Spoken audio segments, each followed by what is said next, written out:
Kasi tandaan po natin, because this is political, isa sa factor na kailangan natin intindihin is yung political survival. Kasi tingnan nyo to, and I'll give you a scenario.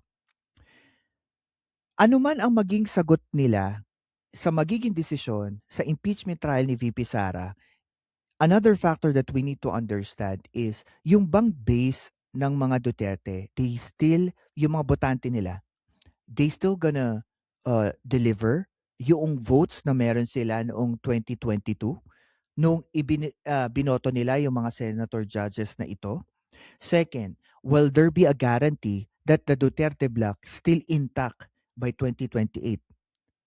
Pangatlo, yung bang pagkakaalyansa ng mga anti-Duterte faction, the Pinklawan, the Dilawan, and other political groups against the Duterte, ito ba'y nagsisimbolo that there's a guarantee by 2028, sabay-sabay pa rin silang, boboto pagdating sa senatorial balls that they're still gonna vote for the anti-Duterte senator. So, I think na masyado pang maaga for us to deliver for us to speculate yung maaring nilang maging desisyon sa impeachment. And I believe that there is, I would say, power play na makikita ko or maririnig natin mga kwento towards the executive branch, towards the president.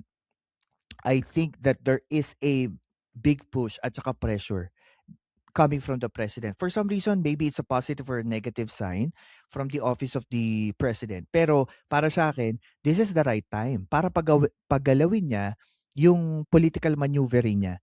Well, marami nagsasabi this is unfair, Pinipressure mo yung mga senador to decide on one way. Pero syempre, that's the reason why ang impeachment is political. Hindi po siya legal lang.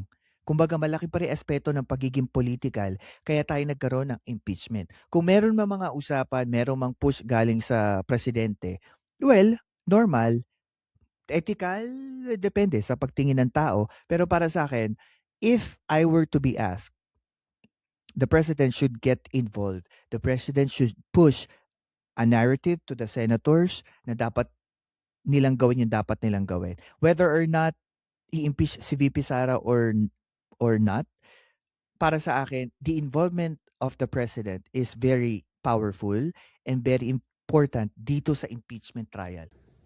Ako si Professor Roland Simbulan at ito ang Philcast kung saan ang katotohanan ay walang takot na sinasabi. Like, share, and subscribe na.